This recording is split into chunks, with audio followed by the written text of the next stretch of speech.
Hi everybody, namaste. Welcome back to my channel.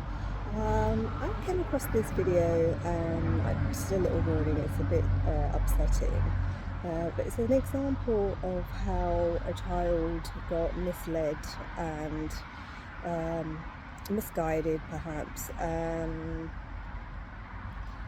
Yeah, just I hope that nothing like this ever happens over here. This is something that happened in America, and yeah, it's just really sad to know that these things are going on, and it's up to people to kind of take a stand and find out what is really going on in some of the institutions that we have trusted for so long. Now, it's a 6-minute video, but it's quite concise actually.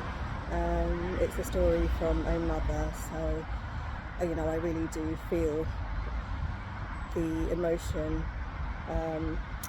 So yeah, have a watch. Take care, guys. Love you lots. Bye. I am Sage's mother, better known as Nana. I adopted Sage after my son died when she was still a baby. She's been through 6 foster homes by then, but we loved her, and she blossomed into a joyful, lively girl who made music and art. Puberty began and COVID hit, and she was treated for depression and anxiety, at times very severe. Her teachers shared any concerns with me so her treatment could be adapted. The transparency ended in August of 2021 when Sage started high school. She started a public high school, and she told me that all the girls there were bi, trans, lesbian, emo, and she wanted to wear boys' clothes and be emo. Because I saw it as just a phase, it was fine with me. But at school, she told them something different. She was now a boy named Draco with male pronouns.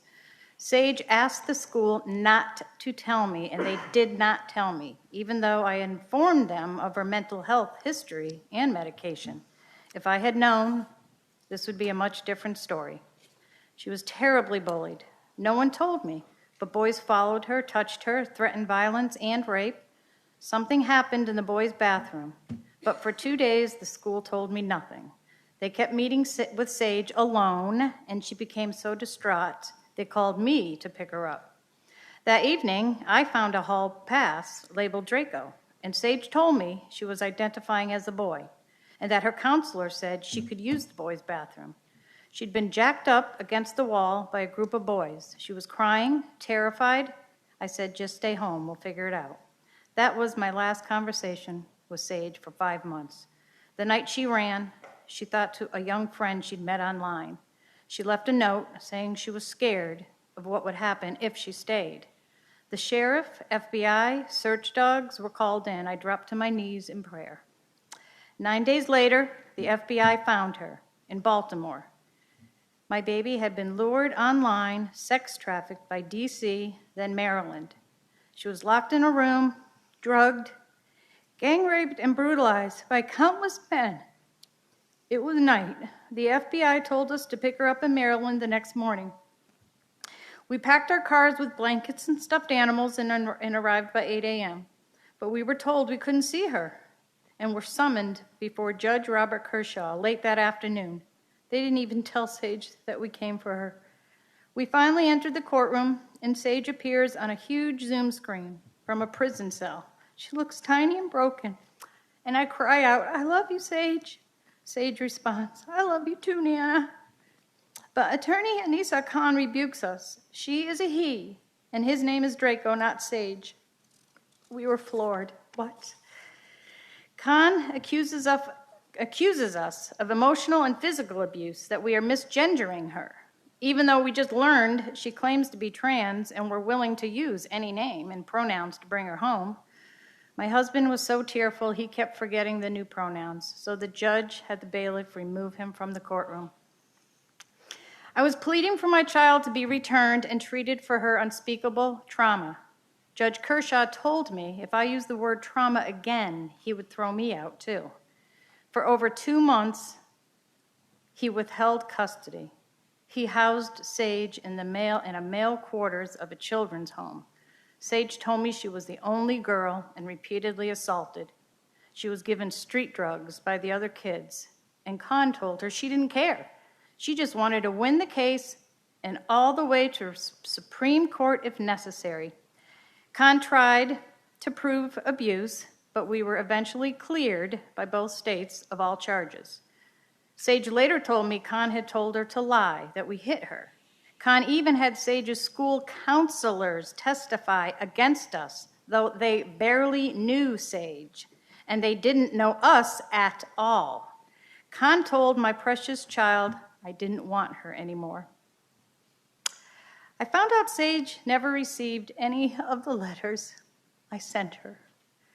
Sage ran from the children's home and disappeared for months. They told me she might already be gone forever, but I couldn't give up, and I finally found a tip on her social media that led the marshals to her in Texas. She had been drugged, raped, beaten, and exploited. This time I was able to be with her for the traumatic rape exam and to bring her home. Back in Virginia, she entered the mental health facility that Judge Kershaw had ordered, as it would affirm her as a male. The therapist began pressuring her to have her healthy breasts removed. Sage was too scared to protest, but she asked me to secretly buy her girls' clothes because she wanted to be a girl, but keep them in the car. It took a kind lawyer, Josh Hetzler, to secure her discharge. After almost a year, Sage was finally home, safe, alive. Sage is receiving professional trauma care. The first trafficker has already been convicted. Sage has nightmares, panic attacks, rape-related medical issues, but there's hope. I told her she's not broken, she's just scarred. And part of that hope is that in courageously sharing her story, others will be saved.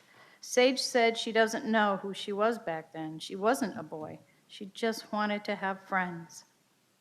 But her school, the judge, the attorney, and the doctor were all blinded by their ideology. The consequences for Sage were unspeakable. Please don't let ideology harm another child. Let parents do our jobs. We know our children best, and we love them 1,000,000 times more. Thank you. Thank you, ma'am.